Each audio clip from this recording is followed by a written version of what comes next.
First pick, first ban, going to be on Bob Ross fan club. They're going to go ahead and deny the Zagara. All right, Zagara is banned. Blaze, will they take out the Tyrande? That was a very good showing from Bob Ross with her, and it makes a lot of sense to take her out of the pool. Now Bob Ross with the first pick. What will we see from them? Could be the Murden. We could see KT, Kael'Thas. Oh, it will be Kael'Thas. They're going to get Zuna that Kael'Thas. He plays fantastic on him. Such a great player.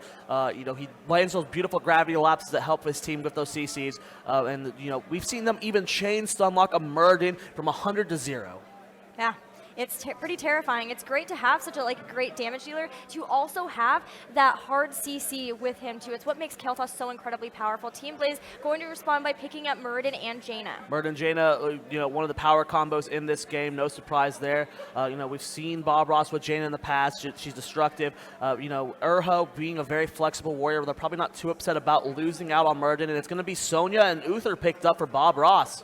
I'm sure they're very happy with these picks. Will we ever see McIntyre not on Sonya? I have no idea. Man, he gets to play her a lot. He is well versed in this hero. He really is, and he has been playing her fantastically this entire weekend.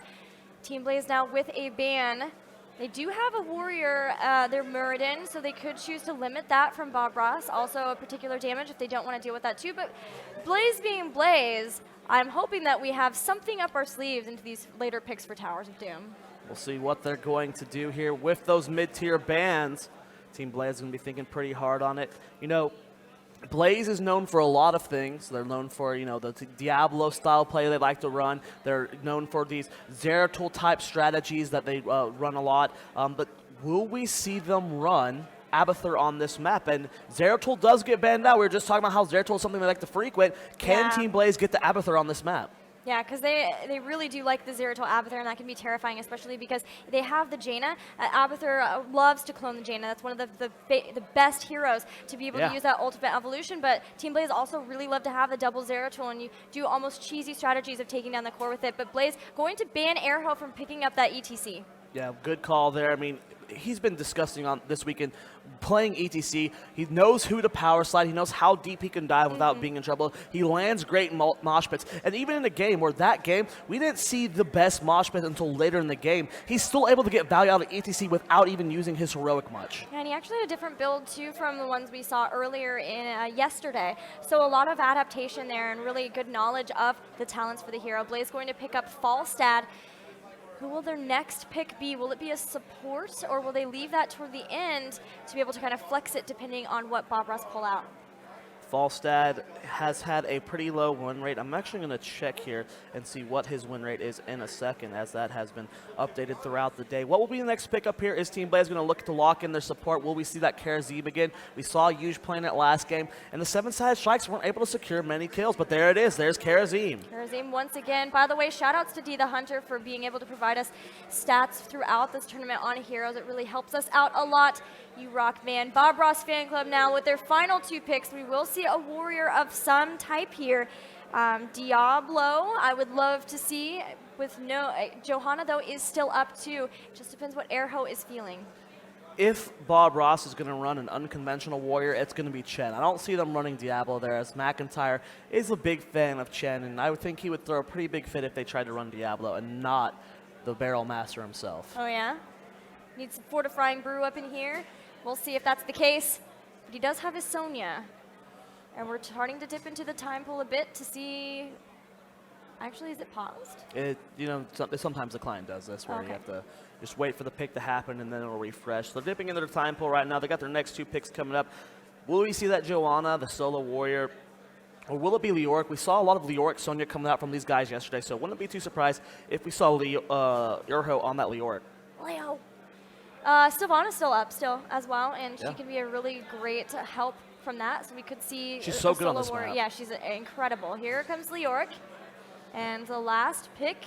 Still waiting on that too. But yeah, Sylvanas has been really amazing on this battleground. Just the fact that it's not so bad if you lose your bell towers to the other team, because she can instantly go back in, disable it, and then turn it back to your side. But then also, if they ever win a team fight, then you're able to push with Sylvanas and start to take those out, getting more shots, more bang for your buck out of those altars.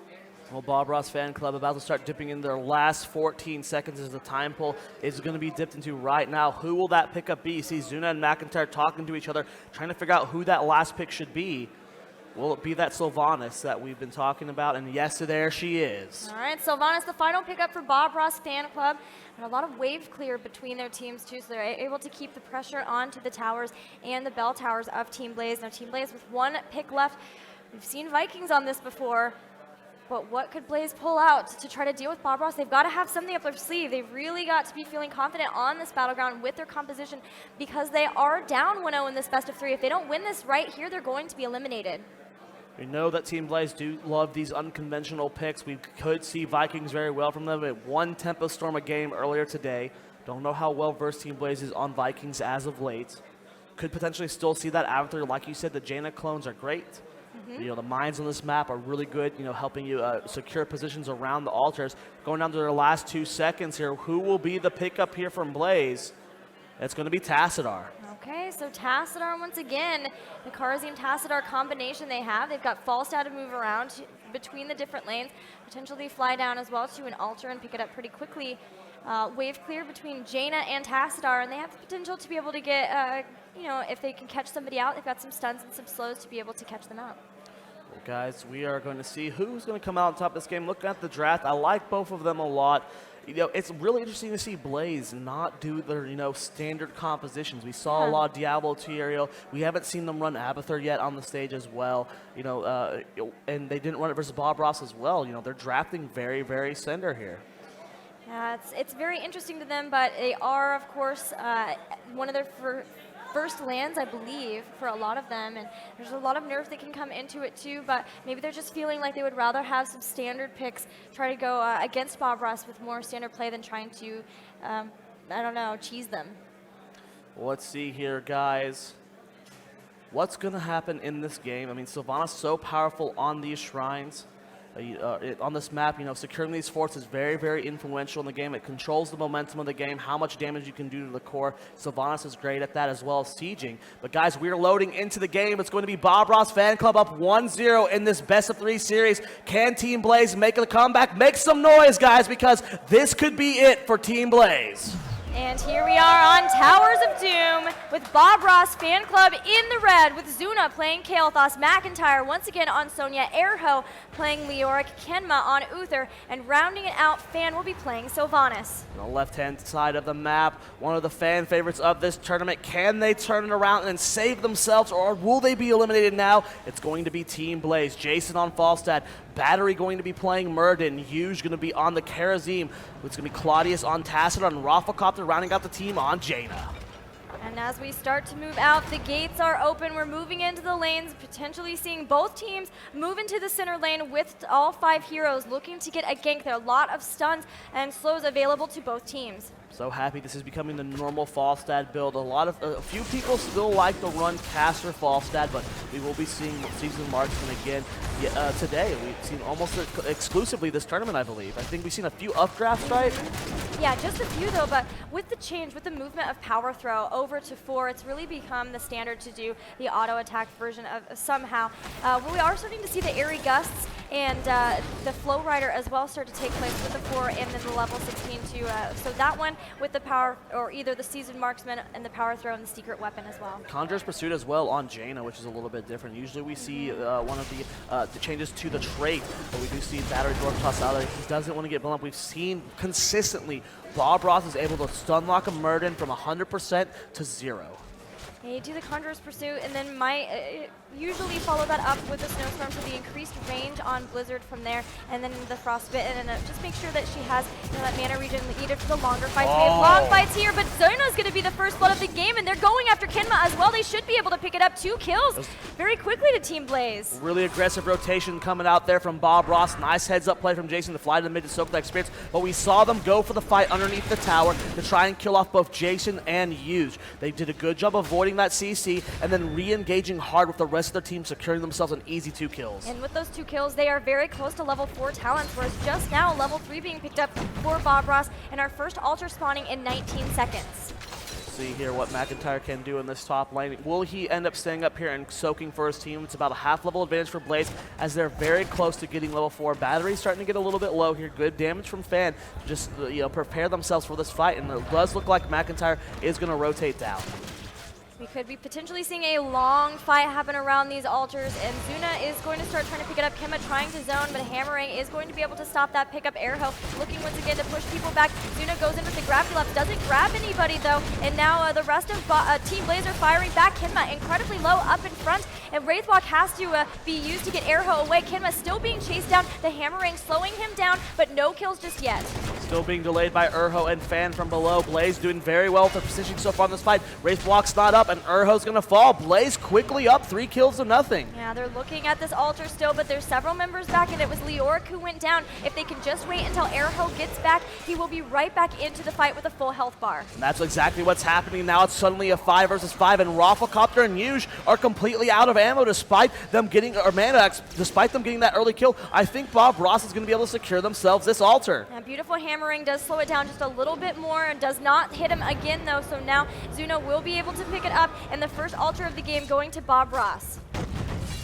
Jason incredibly low. McIntyre picks up a kill, the first kill of the game for Bob Ross, that is. Really good job there from Bob Ross, and they've completely evened up the experience. They've been doing a great job of soaking there, and a lot of damage going on the Yuge. Does he have anyone to dash to? He's trying to get away through the minions. Is he going to go down here? Haunting Wave from Sylvanas. Healing Ward does go down, and Venom has been used. Yuge healing himself up. Tassadar coming in range, and if Tassadar can get the shield, Yuge needs to rotate up to his teammate, and can he get the heal? And he will not go down. Nice from Yuge. Oh, brilliant to go in, Radiant dash in, and then punch some of the minions to be able to use that Transcendence ability until Tassadar could get there. Fantastic job keeping him alive. Oh my gosh, that's crazy. That was so hype from Yuge that even Gillyweed standing next to me was punching in the air as he was punching those minions to heal himself up. Really well done there from him. A lot of damage going on to Urho. He's going to go ahead and Wraithwalk out of there. He should be just fine. Taking a look at the map right now, both teams are rotating around, trying to invade each other's camps. Urho going to scout out. Yuge coming in. Zuna goes for the gravity lapse. Will they get the cap? Yuge is on the point. Great use of Radiant Dash there too, and now Zuna in a lot of trouble. Kael'thas will fall, and the Pumpkin Sappers get stolen by Team Blaze. I love this aggression coming out from Team Blaze. They're playing like a completely different team as from game 1. They're in the face of Bob Ross constantly and trying to force the fights always. This is such good play coming out from them. They have level 7 first. And keeping these lanes pushed, taking down these towers, means that they'll have the advantage in getting that push. And later on, they can go directly to the bell towers and start to work on taking those out, starting to get themselves more structures as well as more shots from these altars. Well, the double shrine is spawning here. Yuge and Rafflecopter are going to go ahead and go back to try and get more mana before they spawn. They have about 15 seconds to get back in position. Jason's still in the top lane, soaking for his team. He does have the fly, so he'll be able to rejoin his team very, very soon. Now with the Conjurer's Pursuit, we do see Frost Shards and Ice Lance, so we're going to have what a friend of mine calls the shotgun build from Jaina, just being able to constantly throw out as many of those Frost Bolts as possible because of the increased mana regen, but the lower cooldown time. Zuna looks like he's going to be able to get this altar cap, and a lot of damage going on to McIntyre. He does secure that for his team. 4 shots going over to the core of Blaze. Jason looking to get some damage onto the front line of Bob Ross, but they're going to have to back out for now. Jason trying to pick up this. Battery doing his best to try to zone, but Kemba is going to be able to use Holy Radiance, but he might have went too far in for it. Takes a ton of damage on top of that. Jason going to throw out the Hammering too, and McIntyre just melts under the pressure. Goes down very, very fast there. That's going to be another kill going over the Blaze. Fan with the Haunting Wave should be able to get out of here, and that will be the second altar of this spawn going over to Blaze.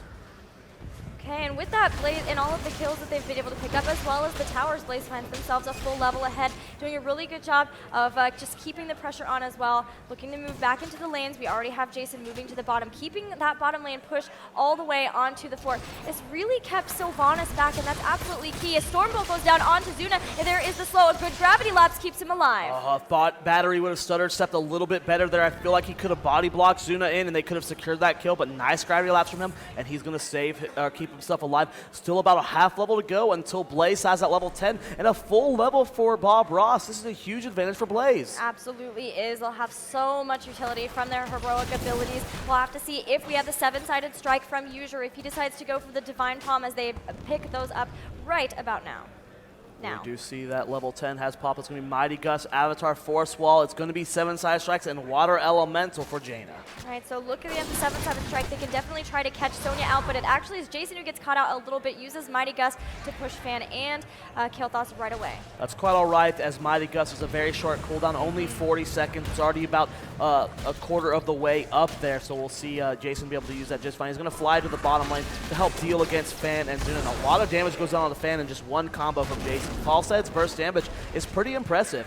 Yep, especially with that secret weapon that he picked up. As long as hammering is out, his basic attacks are doing 80% more damage, so he really has the ability to do that. Pair that with, of course, his lightning rod, just a single target damage too, and as we saw, people are going to start crippling, he's going to start crippling the people. I give up. It's been a long 2 days, Gilly. We'll go ahead and let's see here. Level 10 has been picked up here by Bob Ross. They're going to be looking to force this fight here at the top 2 altars, see what they can do to make this happen. Blaze is going to try and take the aggressive position, and a walk into Urho is going to go ahead and dwarf toss out of there. Can Blaze actually contest this altar? Zuna misses the gravity lapse. Is this an opportunity for Jason to come in from the side? A lot of damage going down on that Blizzard. Zuna getting very low. Mighty Gust goes out to isolate McIntyre. The Divine Shift comes out at the last second, though. Big march to the Black King and a silence coming out from Sylvanas. And that's going to be the death of Yuji. So very low. Can Tassadar keep him alive? Battery's still alive as well, but he is going to go down, and it looks like this fight is going to go to Bob Ross. I was concerned for Bob Ross there because Wrath of the Berserker was used fairly early in that fight. Zuna, though, walks straight into Jason, looking to try to take this other altar too, but Claudius might be able to pick it up, though. They did use Force Wall already. Airho starting to come in here. Rafflecopter and Claudius fairly low in this fight, and still 4 members of Bob Ross here. Good aggressive positioning from Bob Ross, forcing their way into this despite losing Zuna that fast. They're going to be able to get this, and actually Jason going to go down to McIntyre. Wow, showing the burst damage to Sonya, and Fan gets a kill as well on Jaina. Starting to bring it back as Bob Ross. Claudius going to try to push Fan off of the structures while Kinma picks up the second altar in this phase, and really starting to get ahead in terms of the damage on those cores. We'll see here, a slight experience lead now in favor of Bob Ross, but the story of this game is the core health, and that is definitely in favor of them as well, as we're about a third of the way down on the core for Team Blaze. Claudius takes a bunch of damage from Zuna. Zuna really looking to get to level 13. McIntyre helping him along there. That's where he really gets that power spike that is Chain Bomb, but they're looking to catch Airho out here. There goes the Stormbolt. Won't be able to connect. You know, I really got to give it to Zuna here. Big shout out to him because he is one of the few Kael'thas players that are willing to aggress upon a Tassadar. So many people are like, you can't kill him, he's got the double phase shift, but he's willing to just go ham on a Tassadar and force them to use a lot of those cooldowns and get them very, very low. The Oracle did see that they were picking that up, but too many members for Claudius to try to go in and steal that, so we will have some of the mercenaries starting to push down.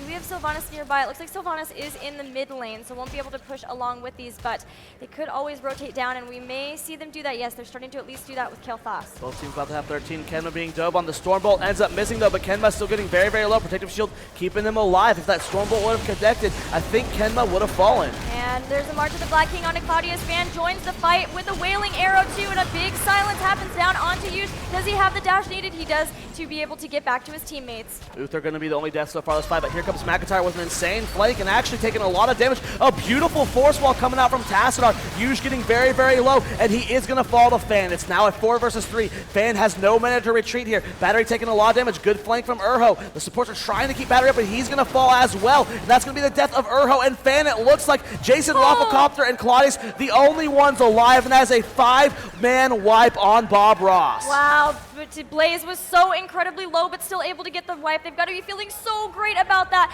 because they were ahead in the very early game, and then it seemed like Bob Ross is starting to bring it back, but this game seems to be getting so close, and with that, they're going to be able to pick up this altar, start to work down the core of Bob Ross a little bit, but they should still be ahead in terms of core health. Rafflecopter getting shots on that core for Bob Ross. Still a bit of a ways to go until they're caught up on core, but there's a full level ahead. And, you know, I love the way Blaze is fighting this. Their team fights are really, you know, you're seeing the power of this duo I love so much, Karazim and Tassadar. You have great heals from Karazim, and not as consistent as Malfurion, but you mix in the shields from Tassadar. You have 2 really aggressive supports that can help you secure kills, and then you're keeping everyone alive at the same time.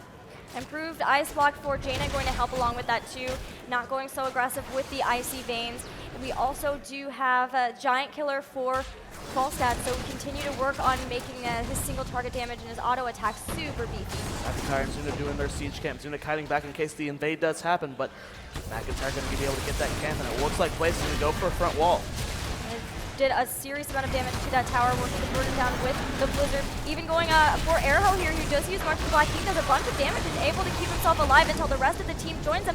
Mighty Gus going to try to help the team disengage. What a beautiful decision making to use that March of the Black King. A lot of players you would think would just let themselves die, but he knew his teammate was coming. The communication from Zuna and Kemba that they were going to be able to keep him alive was there, and he was able to use March of the Black King to keep himself alive and, you know, turn the fight around. Yeah, it was a perfect spot for that too. Kind of in a choke, he was able to hit a lot of heroes and get self-healing out of that, but level 16 going to be grabbed for Team Blaze. Let's see what they're going to get on Jaina. It may be either Northern Exposure. It will be Northern Exposure, so then we go for the damage amplification. Leoric has been overextending a lot. It's a very squishy front line compared to most warriors like Muradin. It is Sonya and Leoric, so Northern Exposure on that front line. With how much damage Jason has specifically been doing, you can really blow up Sonya or Leoric. Yeah, now that Jason has hammer time too, they have another stun in their arsenal to be able to hit someone and be able to take them out as well, because they have lots of slows and stuns already. Well, 7 side strikes goes down the Urho. No March of the Black King, but he does Wraith Walk out there. McIntyre getting a big spin in the backline. Gravity Labs misses from Zuna,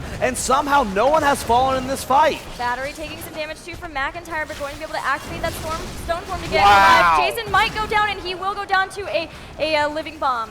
That is so much burst damage. The synergy between Zuna and McIntyre there to blow up Falstad was beautiful there. And they're going to secure themselves another altar here, and that's going to put the core health for Blaze close to half HP. Yeah, and they took that Merc camp down so fast. And now with that, they're going to be able to push into the bell tower at bottom. And with Sylvanas, should be able to go ahead and pick that up, meaning that they'll have more shots in the next altar phase. Yeah, but with the Merc camp here, they're definitely going to be able to get this fort down, and that is going to be the first bell tower falling. Blaze is going to have to reclaim that later on.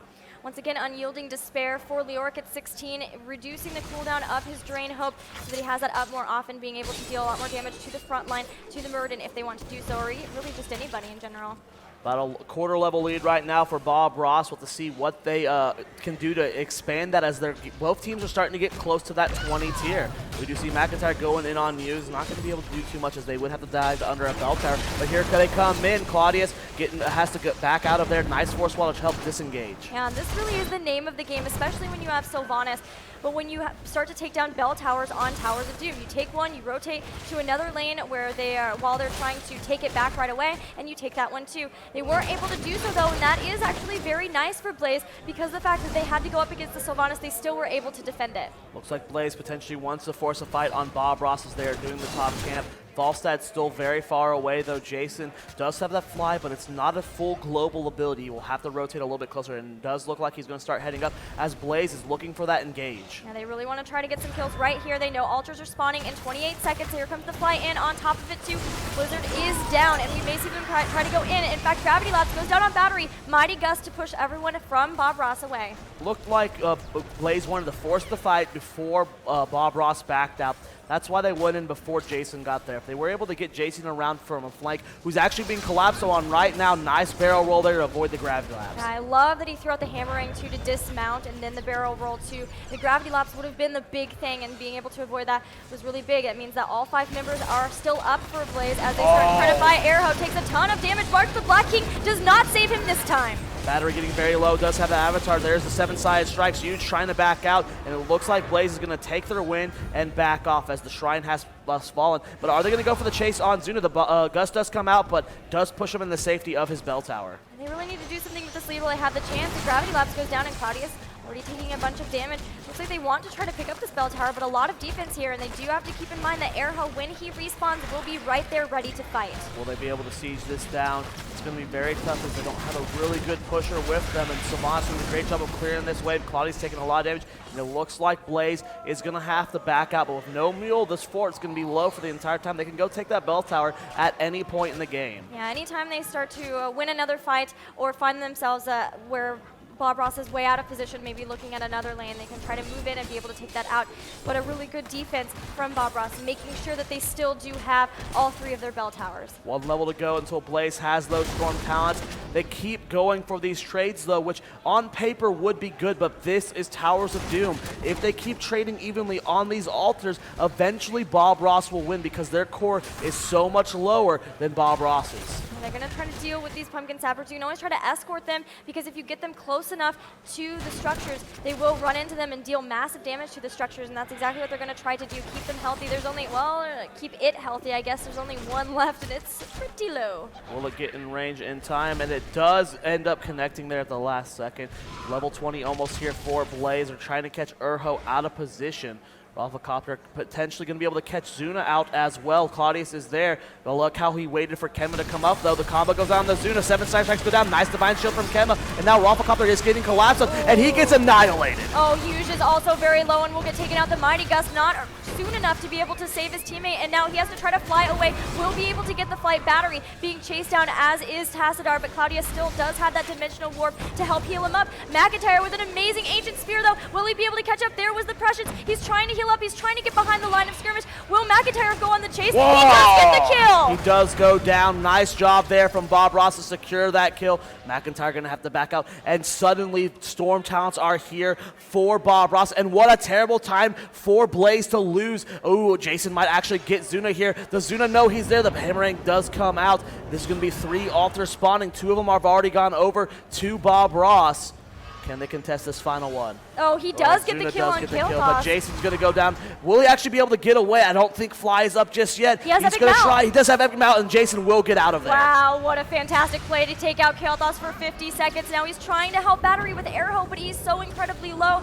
But Jaina is back up. If they could just stall out for a little bit longer, it looks like they might not be able to do so. All 3 of those altars went over to Bob Ross. Gilly, take a look at the core, as it's going to be so very low after these last shots. Like, I do not think it's enough to end the game, but 1 more altar or potentially a boss will be able to. And Blaze realize it. That's why they aggressively rotate up to the boss. They do catch Fan down here. Can they get the kill? Haunting Wave goes over the wall, and Fan will survive. Yeah, Fan survives. They're looking at Airho now, too. They're looking at anything they can possibly get. He's going to Wraith Walk away, but Rafflecopter and Huge on the chase should be able to get the kill onto Leorc. Now, what do they do with this advantage? They might be able to get themselves a boss. If they can deny this for several minutes, that will be good for them, as it is going to be able to end the game for them. So Blaze is going to be able to get that basically for free, as Kael'thas and Leorc were dead. Every lane really pushed against them, which is very unfortunate for them. They really want to start looking at the bell towers, but remember, the mid one was taken down a bit earlier, so they're going to look at that too, work on that, as Leorc is still down for 19 seconds, and they will be able to pick up the bell tower. Zuna looking like he wants to engage. Leorc up very, very soon, but just not in time. Level 20 versus level 20 here. We'll see what, I mean, this is one of those situations where it's very impossible to come back as a Team Blaze, where there's so many multi-shrines that spawn. Right. You know, it's very similar to those situations on Sky Temple where 3 shrines spawn, your core is being sieged. How do you stop it? And this is what I'm talking about. Normally a very defensible position for Team Blaze. Because of Sylvanas, it no longer is so. And look how fast it's getting burned down.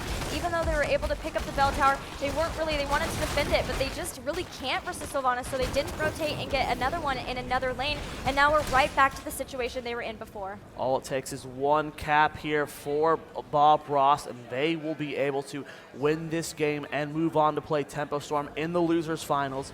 Blaze gonna have to play out of their minds. They're gonna have to pull off a miracle if they want to turn this game around, and there it is going to be a single altar. This is exactly what Blaze needed. Yeah, and it's right where they're already set up. They need to look to win a team fight and pick that up, and they'll look to see who will step in first. Kemba leading the charge here with Fan right behind him. Urho going for the slow on Jason, and Kemba getting very low, but he has that redemption. Oh, there is a force wall, and Prussians has to be popped for Claudius as Mighty Gust comes out, pushes back a lot, lets Team Blaze reposition into this fight, lets Battery heal up a little bit more. That was a lot of heroics used to kill off Kemba there. He's back in the fight though. Battery getting very low, does Dwarf Toss out there. McIntyre getting poked down. There's still Divine Shield up. Urho's getting low as well. Will he go down? The altar is going to be pushed back here. And Zuna with that Arcane Barrier is going to keep himself alive. The slow from Rafflecopter misses. Kenma gets out of the force wall with that Divine Shield. Nice wheeling arrow from Fan to disengage for his team. And it looks like Blaze will force them to back off and cap themselves this altar. That whaling arrow was huge in being able to stop the team from getting any more kills, but they did at least, they did lose this altar, so Team Blaze is still in this, but it's still so rough for them. It's very much an uphill battle. Bob Ross, what can they do to close out this game? We're going to have to wait for another shrine to spawn. It was a really great fight there from Team Blaze. It looks like the top. Oh, this could actually be a way for them to close. No, they're going to go ahead and come out of there as Jason does come out. If they were able to take on that fort and escort these minions into the base, that might have been enough damage to end it. But here comes a big flank onto Urho. Oh, the perfect flank with the force wall on top of that. Another kill on top of Leoric, and now it'll be a long road until he's able to come back into the game. Yeah, he's going to keep scouting out Team Blaze, though, as they are moving into take another fort. Bob Ross is spotting by reclaiming their middle fort. I mean, this is the same situation we saw yesterday with Tempo Storm versus Murloc Geniuses. When you draft a more late game oriented comp, it's so hard to come back when your core is this low. Yeah, I mean, even though they're winning these team fights, you just can't push into the core. They've done everything they can. They're getting whatever bell towers they can. They're just going to essentially look to trade these once again, as with the Sylvanas, as soon as this bell tower comes back up, they can disable it and bring it back to the side of red. They're immediately blowing it up here as Bob Ross. I mean, this is the state of Towers of Doom whenever there's no altar spawning. It's you push a fort, they reclaim their fort. You push a fort, they reclaim their fort. And until those altars spawn or there's a boss contention point, you know, these teams just kind of rotate around each other. The top bell tower has been converted to the dark side. Let's see if they can grab this mid one as well. It's about to respawn up, and there we go. The bottom one goes to Team Blaze. It's going to be able to pick that up. Maybe they can get into a fight around here, but I think this should get taken out, and there is the 3 altar spawn. The 3 altar spawn. We'll see how Bob Ross wants to handle this. Will they contest multiple points, or are they going to fight as a team? I think they only need 1 cap to be able to secure this for themselves. Jason in the bottom lane going to be zoning out the 4 members of Bob Ross. Urho looks like he's going to be going with his team, so they're not going to be going for some splits and yagas. The battery goes in. Wow, that was a great Mighty Gust into the rest of the team, but are they in trouble now? They do at least have the bell tower that they can go back into. Tried to use a 7-sided strike on top of McIntyre, but had the hardened shield, so did not take the damage that needed to be taken from that.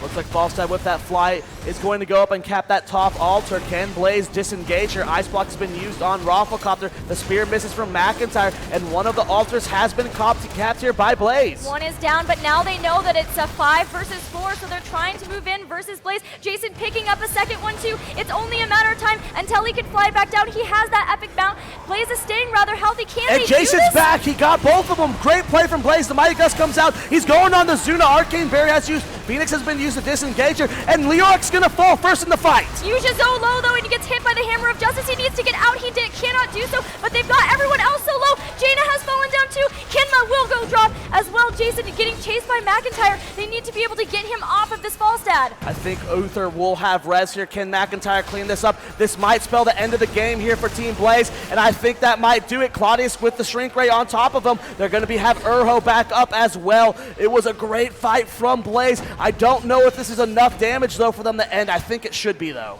Claudius going to try to delay as long as he possibly can. Use the prescience. Now finally taking out, losing his life. Yeah, there's the GG that is called there. It was a great fight from Blaze, but they were not able to turn it around. Bob Ross Fan Club is going to take the series and move on to the losers finals. They will face Tempo Storm in that finals, but man, I've got to hand it to Blaze with that last decision-making call. It really worked almost perfectly for them. They started to even get some kills. It just wasn't quite enough. They had been poked down enough, especially once Bob Ross realized that Falstad's plan. Just the problem with having a slow start on that map, Gilly. We saw it yesterday with the Tempo Storm versus Murloc set. We saw it again today. They were starting to finally play together, team fight well. They were starting to get an advantage. I love the ability, the using of that Falstad there. He did a great job of trying to bring his team back, but it was just too little too late. All it took was one altar. They made a heroic comeback, but it just wasn't enough.